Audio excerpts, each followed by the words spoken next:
insights that you threw up. Now we have one more speaker who would like to throw some light on INR USD forecast. I'm sure it's one question that raises about the rupee value, the graph that you see up and down, right? That's one thing you would like to see remain constant, but that's quite alarming everywhere else. So I'm sure it's something that everyone is interested to know what's happening and what would you like to know more about. So I have Mr. Vinay Kshirsagar, the CFO, Indian Register of Shipping, a chartered accountant with more than 30 years of experience in finance and accounts. For consecutive 4 years, 2010 to 2013, he received CFO 100 awards in various categories such as cost management, innovation, strategy, cost control, etc.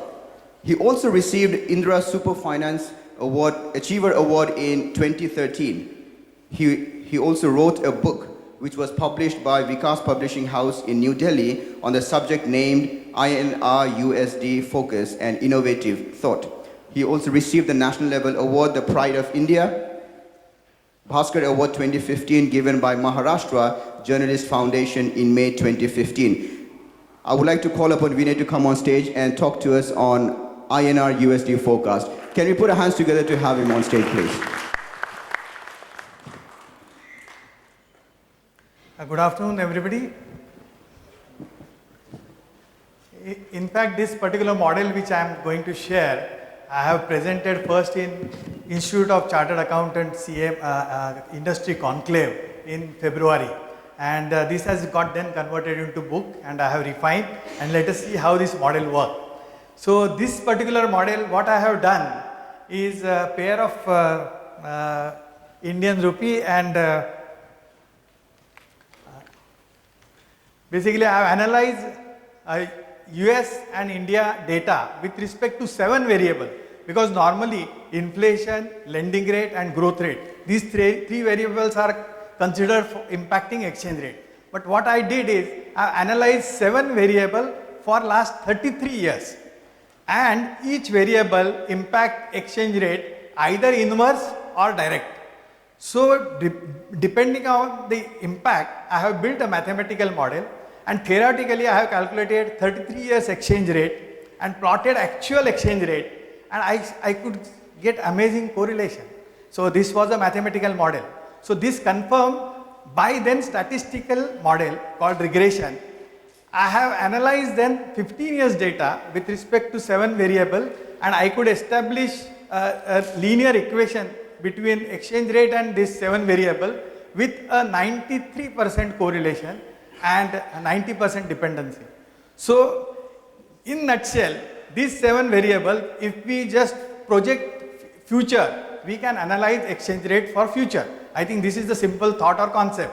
So one can do it continuously, one can amend this model. So in fact, this presentation and the backup file also I will like to share through organizer to everybody. So since time is short, let us run through and how this can be forecasting of rupee can be made more objective, logical and analytical, which can basically help for decide hedging strategy for the corporates. I think that's the objective.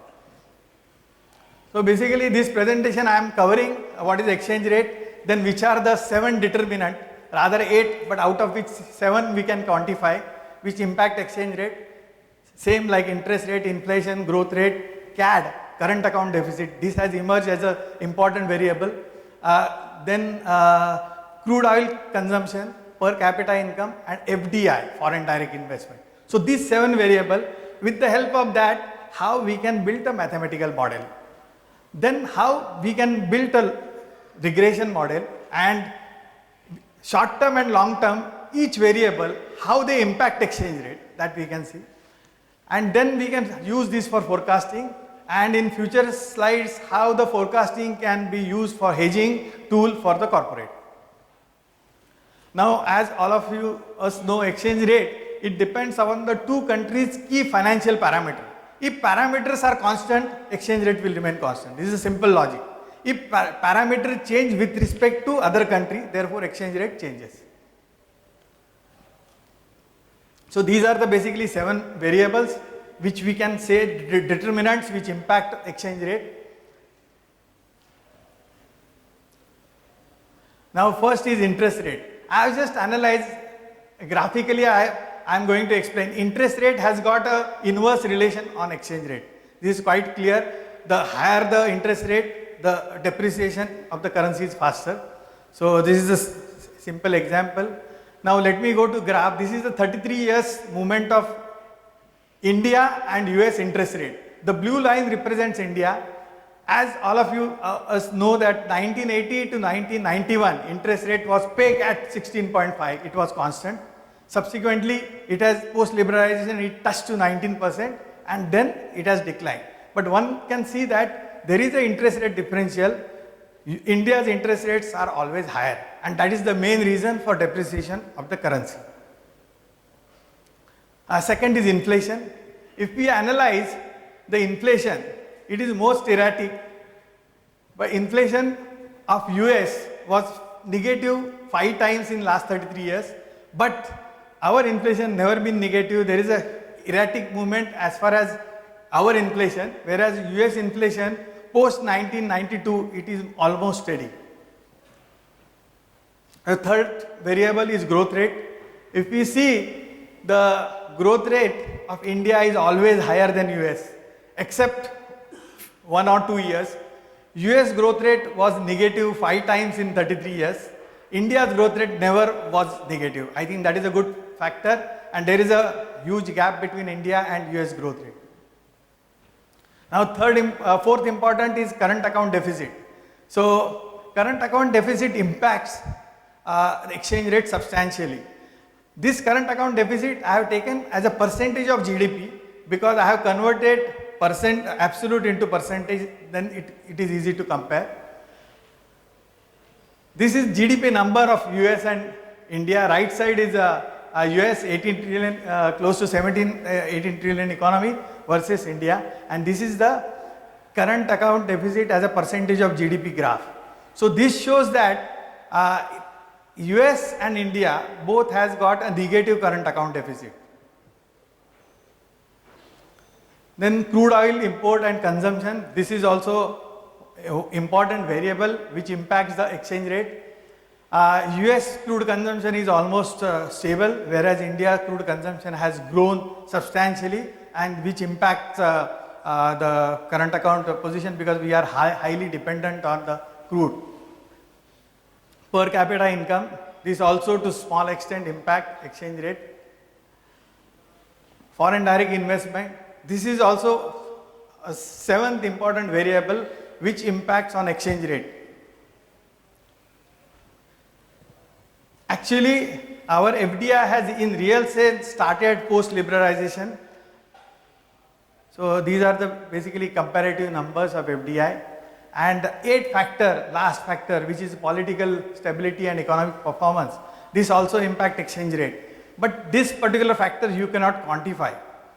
Now, with the help of these 7 factors, what I have tried to do is build an Excel mathematical model. Now, how this Excel mathematical model is built, I have assigned positive or negative sign depending upon the impact of each variable. If the inverse impact is there, negative sign. I can share that Excel file also to you. And then build a mathematical model. So let us see the result. Right from 1980, I have calculated last 2 columns. The second last column is theoretically I have calculated exchange rate. And last column I have plotted actual exchange rate. So we can see the amazing correlation. This all 33 years I have calculated with the mathematical model with the help of 7 variables. And you can see the amazing result. In fact, I have tried to analyze why these gaps are. But since now we don't have time, I have compressed that. So let us not go into detail. But these are the result of mathematical model. 33 years. So this confirms that these 7 variables impacts exchange rate. And if we calculate exchange rate with the help of 7 variable relative changes, then it is close to the actual. Now long term 33 years, these are the indicators. The interest rate differential has got a maximum weight. Then second is a inflation, third is a growth. However, but in short term, the weightage has changed. The CAD has emerged as a significant 14% and the inflation moved to a third position. So this is the weightage of this out of 7 variables, how much each variable impact on the exchange rate. Now this particular calculation, I have done regression analysis. So one we have considered mathematically. Now regression, all of you know, is a relationship of a depending variable with respect to series of changing variable. And one can get a linear equation and one can test it. This regression is very easy. From Microsoft Excel, one can download the module and define the x and y axis, you get the result. So it is not a difficult thing. I'm directly going into the result. The regression results are more, what you can say, similar, and which confirms the correlation and dependency. Now, the thought is that how we can use this model for forecasting. If you just analyze, or if you put these variables, how they move in future, assign the number, you can get the result for future. You can get it mathematically as well as you can get statistically. I have just assumed this, I have done it long back. Interest rate, India decline, US rate is going up, growth rate, I have assumed 7.5, now this can be revised to 7 as per latest, like that. All these 7 variables I have assumed, you can assume as per your number, you will get your different result. And I have just worked out the forecast. As per mathematical model, this is the forecast. The rupee will move like this. And as per statistical model, with the same numbers, I could establish 97% correlation and 94% dependency. That is why I put this table in place. The results are this. So as per regression, the results are also similar to what I get from mathematical model. So I think one can, always evaluate the model as the time progresses, do sensitivity analysis, and one can forecast the results. And one can verify how the actual and forecasted basically moves. Now, what is important is how this to calibrate this model and how this forecasting we can make use in our normal business day-to-day decisions. Like most of the company have got a foreign currency loan, or they have a receivable, they have a payables and all. So they need to know how to hedge, how much to hedge, and what all these decisions are based on. If we get some indication that how the rupee dollar will behave, because with that perception only one can analyze and take the hedging decision. And this both models gives a scientific tool to reasonably forecast rather than perception कि नहीं रुपये 70 हो जाएगा, 70 80 75 हो जाएगा. So instead of that, one can build up its own model and take a logical objective decision. So this is the company need forecast for hedging decision. This is what we have discussed for short-term financing, then short-term investment decision, capital budgeting, earning assessment, and long-term financing. Now, all of us know that forecasting, how it helps eventually, which will add to the bottom line by saving in cash flow or managing cash flow. Now, hedging foreign currency. Now, use the forecast first stage, then update variable time to time, then get the future idea of exchange rate. Then with the proper forecast, hedging decision can be more logical and rational. That is what, with a more than 90% accuracy. Hedging strategy can be based on short and long term forecast, and hedge at least 50% position. These are basically thumb rules I am just trying to put. One can go more aggressively or more conservatively. We can hedge outstanding position of payable, receivable or long term loan. And for hedging payable or foreign loan payment, what I feel is that option is the best strategy. I think the options are available. One can buy option. Option is similar to the mediclaim insurance. We pay the premium, we write off the premium, we never want to avail that facility. So same is the option premium. Once you pay, you are protected. I think that is the best in my opinion, way for hedging. A, limited liability option, no obligation, no impact on financials, and option premium one can compare with the forecast comparison or futures. Now hedging foreign currency for receivable we can do, we can hedge payable also, 50% we can hedge. Now what is important is, I have already shared this presentation to organizers. I can share the detailed presentation, and there is an Excel model also of regression table and mathematics value. So if we want to build model for yourself, we have to have a past data plotted, and we can assign the future value. The model will give the exchange rate. It is as simple. So assume the variable, plot it, and calculate the forecasted value. Similarly, the regression model is also simple, as I explained to you, that we can download a utility of regression, then use the mathematical forecasted value, then define the variables x and y axis, you get the result. I think on this model, I have made presentation to even Reserve Bank of India, Axis Bank, couple of management colleges, and even the book has been published and by Vikas Publication. And recently, I have given an interview on ET now, 1.5 months back, where I said rupee dollar would be, and which has happened in fact as of today. So I think any questions, I have done with that. Yeah. Yeah. Yeah. 7 variables, yeah.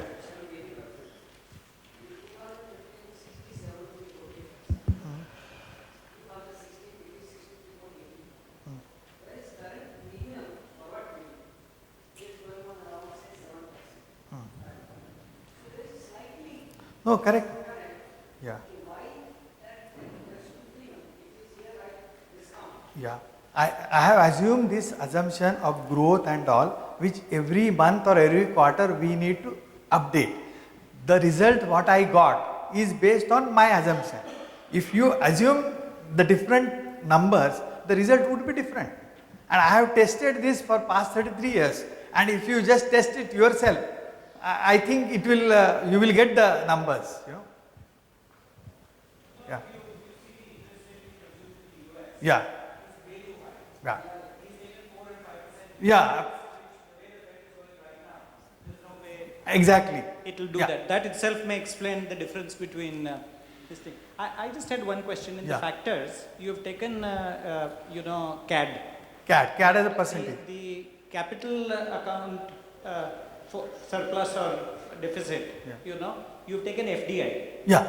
But you haven't taken the FII inflows into it. That is one question. Yeah. Because that itself can be a substantial difference in the foreign exchange position as this thing. The second thing is when you take current account deficit, given that we are becoming more and more of a services economy, and CAD doesn't take into account services related flows as part of that, how do these three, and of course the changing oil scenario, absolutely. So how do these three factors impact according to you? Yeah, these three factors, as we have seen from the past 33 years data, although the political stability or these various triggers like China, all these things happen, those factors has got impact of exchange rate, but for a time being. Over a period, all these microeconomic factors basically change because of this reason, and eventually they are reflected in the model.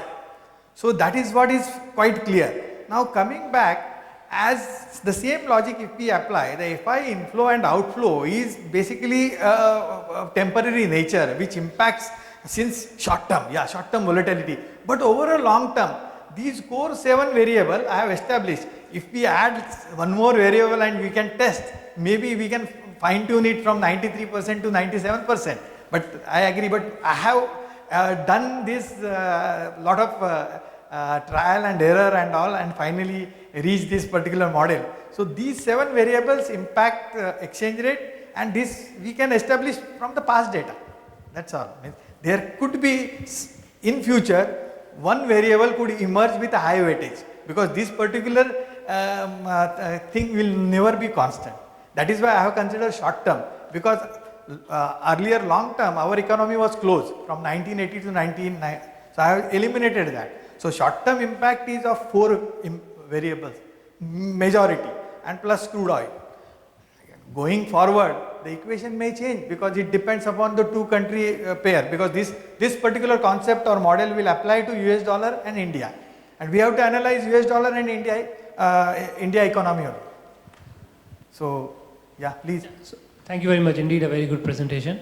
My question is, one thing is, from an understanding point of view, you're talking about 4 variables. One is the interest rate, other is inflation, CAD, and growth, right? The 4 critical ones. I'm not looking into the other ones there. Yeah, the biggest one there in the entire pie is the interest rate. Right? So India is a downward sloping interest rate scenario today. US is again talking about a rate hike. So they're going towards a high increasing interest rate scenario. So do you think that's a positive for India? And logically, my question attached to that, from my understanding, is if I have a higher interest rate, I can attract more FII money in the debt that I have. That should result in appreciation than a depreciation. So that's something which I have to understand. Yeah, but if you would have seen in Russia what happened, they have tried to increase interest rate and eventually their currency further fallen. So in fact, this works, all these measures works temporary.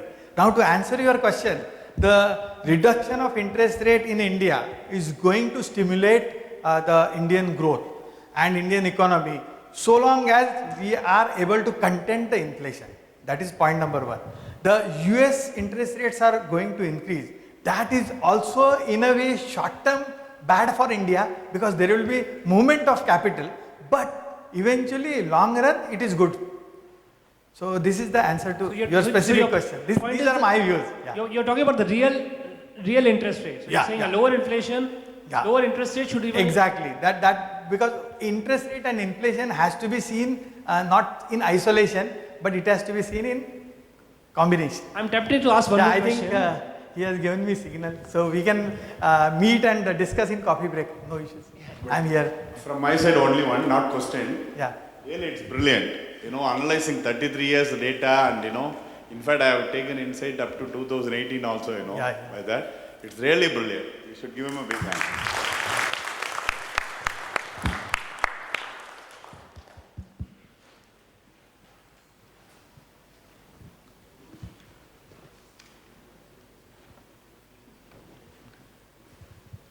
Thank you, Vinay. I'm sure many people were quite interested to look at the numbers. And can we have one more round of applause for Vinay for the effort that he put in? And I think there are many things from there people would like to take back. And also, as you mentioned about the presentation, definitely things could be shared across with you.